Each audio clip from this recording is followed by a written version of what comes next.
It's not polite. जंग जीतने के लिए 3 चीजों की बहुत अहमियत होती है, गैरत, ईमान और अकल। लेकिन यकीन कीजिए पाकिस्तानी कौम यानी आप इन तीनों चीजों से खाली हैं। आज मैं आपको मायूस नहीं करूंगा, बल्कि आप लोगों को हकीकत दिखाऊंगा, आप लोगों को आईना दिखाऊंगा। आप लोग वो कौम है कि जिनके इंतहाई संगीन और परेशान कुन हालात में जब आपकी शहरत काटी जा रही थी, तब भी पाकिस्तान के यूट्यूब पर ट्रेंडिंग में ड्रामे और गाने थे। क्या गज़वा हिंद की पेशनगोई इस कौम के लिए की गई थी कि जिसकी 80% आबादी हराम खाती और कमाती है, जिनके पेट में हराम होता है, जिस कौम की 90% आबादी झूठ बोलती है, गाहक को चीज की खामियां और नुक्स बताए बगैर बेच देती है और इसको अक्लमंदी समझती है, जिस कौम की बेटियां टिकटॉक पर नाचती हैं और इस कौम के शाहीन उन्हें बड़ी खुशी से देखते हैं। और यही बेटियां और बेटे जब वालिदैन बनेंगे तो सिवाय नाचने वालों के और क्या पैदा करेंगे, और ये माएँ क्या तरबियत करेंगी। हकीकत तो ये है कि बेगैरत हिंदू और यहूदी नहीं, बेगैरत आप हैं। आप पाकिस्तानी बेगैरत हैं। आप लोग वो कौम हैं जो वैसे तो सारा साल इमाम हुसैन के मुकद्दस नारे लगाती रहेगी, लेकिन जब वाकई में कश्मीर मैदान करबला बनेगा तो सारी कौम वही कूफा वाले बन जाएंगे जिन्होंने इमाम हुसैन से कहा था कि आप आए, हम आपका साथ देंगे, लेकिन जब वक्त आया तो कोई अपने घर से नहीं निकला। फिर ये लोग तालिबान की मिसालें देते हैं कि तालिबान के पास कुछ भी नहीं था, कोई असबाब नहीं थे, लेकिन अल्लाह ने उन्हें फिर भी फतह दी। मुझे हैरत है कि ये किस मुंह से तालिबान की बात करते हैं। तालिबान को अल्लाह ने फतह दी थी तो उनकी गैरत, उनके ईमान, उनके तवक्कल, उनकी जिद्दोजहद, उनकी कुर्बानियों, उनके अज़म, उनके इस्तक़लाल और उनकी जिहाद की बिना पर। ना तो उनकी बेटियां टिकटॉक पर नाचती थीं, ना उनके बेटे गेम ऑफ थ्रोन्स और गानों और फिल्मों के शदाई थे, ना वो हराम खाते थे और ना ही वो नमाज कज़ा करते थे। कश्मीरी तो बेवकूफ है कि उन्होंने इस कौम से सारी उम्मीदें लगाई हुई हैं, जिस कौम के नौजवान मुजाहिद भी हैं और मुफ्ती भी हैं, लेकिन सिर्फ फेसबुक, ट्विटर और इंस्टाग्राम के। बल्कि लोग नौजवानों को और इस यूथ को बहुत सराहते हैं, कहते हैं कि ये पाकिस्तान का एसेट है, लेकिन मैं ये कहता हूँ कि ये नौजवान लानत है। इस वक्त पाकिस्तान की तकरीबन तमाम यूनिवर्सिटीज फहाशी, फहशगोई, गलाजत, नशा, इश्क व माशूकी का अड्डा बनी हुई है। इन नौजवानों ने इस्लाम को मजाक बना दिया है।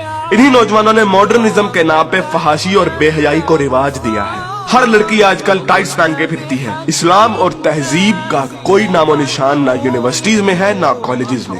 आज के लड़के गर्लफ्रेंड बनाने और लड़कियां बॉयफ्रेंड बनाने को फख्र समझती हैं। इन्हीं नौजवानों में चर्च और सिगरेट एक फैशन बन चुका है। हॉलीवुड के गाने और फिल्में और खुसूसी तौर पे नेटफ्लिक्स आज फैशन, मॉडर्न और पढ़े लिखे होने की अलामत है। और फितने सिर्फ शहरी इलाकों में ही नहीं, देहात में अक्सर मसाजिद खाली पड़ी रहती हैं। बमुश्किल किसी मस्जिद में एक सफ से ज्यादा नमाजी होते हैं। और झूठ, शरीकेबाजी, बदला और फसाद जितना देहात में होता है उतना तो शहरों में भी नहीं होता। अक्सर कॉलेजेस और यूनिवर्सिटीज के असातिज़ा फहश किस्म की जुगते लगाते हैं और बच्चों को बजाय अखलाकियात की तालीम देने के खुद बद अखलाकी की मिसाल बने होते हैं। और ऐसा क्यों ना हो, जब टीचर 45 मिनट पढ़ाने के पैसे ले लेता है लेकिन 20 मिनट पढ़ाता है और बाकी टाइम या तो मोबाइल पे गुजारता है या जुगतबाजी में या मजाक करने में, तो जब असातिज़ा तक के पेट में हराम की कमाई होगी तो वो क्या अखलाक सिखाएंगे। और सबसे बढ़कर हम जिन्स परस्ती और लोंडेबाजी पे पने हुए मजाक इस कदर आम हो चुके हैं, इस कदर आम हो चुके हैं कि सोशल मीडिया पर चलने वाले बिलावल भुट्टो और शेख रशीद की मीम्स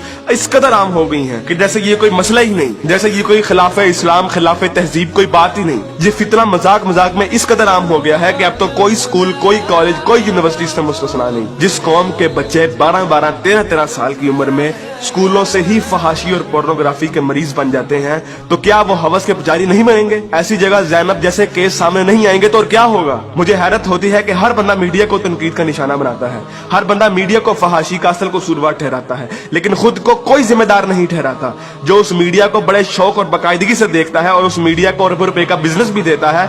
बल्कि टीवी और गाने तो इस कौम के लिए आज ऑक्सीजन बन गए हैं। आप अभी किसी नाई की दुकान पर चले जाएं, किसी दर्जी की दुकान पर चले जाएं, हत्ता कि किसी चिंची रक्षे को देख लें, सब जगह गाने और मुजरे चल रहे होंगे। तकरीबन हर बंदे के व्हाट्सएप के स्टेटस पर या तो कोई टिकटॉक की वीडियो या फिर गाने लगे होंगे। और सबसे बढ़कर बेशर्मी और हराम इस कौम में इस कदर सराहियत कर गया है कि अब तो नातों को भी म्यूजिक के बगैर नहीं सुनते, नातों तक के अंदर म्यूजिक लगा दिया गया है। हमारी कौम का तो मजदूर और गरीब बंदा भी उतना ही खबीस है कि जितना अमीर। हर बंदा हराम खाता और कमाता है, फर्क सिर्फ ये है कि कोई ज्यादा खाता है और कोई कम। मुझे बताइए कि कितने मजदूर और कितने गरीब लोग आप मस्जिद में देखते हैं? किसी बाजार में चले जाएं, मर्दों से कई गुना ज्यादा औरतें नजर आएंगी। औरत अब बाजार की जीनत बन चुकी है। इस इस्लामी मुआशरे में आज तक किसी को कुरान तर्जुमे से पढ़ने की तौफीक नहीं हुई और अगर कोई पढ़ता है तो सिर्फ अपने मतलब के दलाइल ढूंढने के लिए।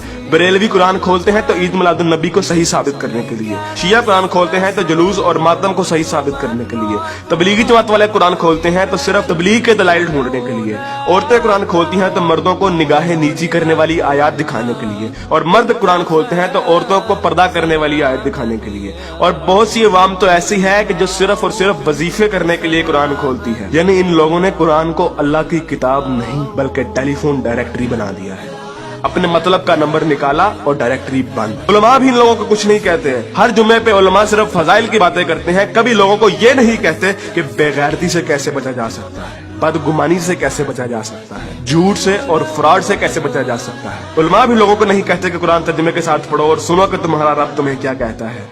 और यकीन कीजिए कि जब आप कुरान तर्जुमे के साथ पढ़ेंगे तो आपको अंदाजा होगा कि एक बार सुभान अल्लाह या 100 बार कलमा पढ़ने से जन्नत नहीं मिलनी। अमल करना पड़ता है, अमल। लेकिन हमारे मीठे मीठे उलमा और मुबल्लिग सिर्फ और सिर्फ मोहब्बतें बांटने पर जन्नतों का वीजा दे देते हैं। जिस मुल्क में दुनिया में सबसे ज्यादा ईद मिलादुन नबी मनाई जाती हो, मुहर्रम के जुलूस निकलते हो, तबलीगी जमात वाले तबलीग करते हो, वही मुल्क दुनिया में करप्शन और झूठ और हराम कमाने में सबसे आगे है। तुम लोग कुर्बानी के लिए जानवर भी लेते हो तो सिर्फ लोगों को दिखाने के लिए, अपना स्टेटस कायम करने के लिए। यकीन कीजिए असल गद्दार आप हैं। कायदे आजम अल्लामा इकबाल और 50 लाख शोहदा के लहू से गद्दारी की है आपने, पाकिस्तान से गद्दारी की है आपने, और सबसे बढ़कर अल्लाह और उसके रसूल से गद्दारी की है आपने। ग़ज़वा उहद में जब सहाबा ने हुज़ूर अकरम सल्लल्लाहु अलैहि वसल्लम की एक छोटी सी नाफरमानी की थी तो उस छोटी सी नाफरमानी की बिना पर अल्लाह ने मुसलमानों को बहुत बड़ी शिकस्त दी।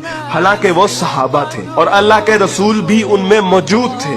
लेकिन आज आप लोग ये कहते हैं कि अगर जंग हुई तो आसमान से फरिश्ते उतरेंगे कतार अंदर कतार। तो पहले अपने अमाल और अपनी औकात देखिए और फिर बात कीजिए। ऐन मुमकिन है कि आप लोगों को इस तकरीर का कोई असर ना हो, क्योंकि जिस पेट में हराम, जबान पे झूठ, कानों में गाने और आंखों में हवस भरी हो, उन दिलों पर हक की बात असर नहीं करती। मैंने कभी इतनी बदतमीजी और सख्त अल्फाज से बात नहीं करनी थी, लेकिन यकीन कीजिए मैं बहुत मजबूर हूँ साफ साफ अल्फाज में अपनी कौम को उनकी हैसियत दिखाने के लिए कि असल में बदनामी के जिम्मेदार आप लोग खुद हैं, कि असल में जलालत आप लोगों ने खुद खरीदी है। ना तो आप कुरान के मोमिन हैं, ना इकबाल के शाहीन।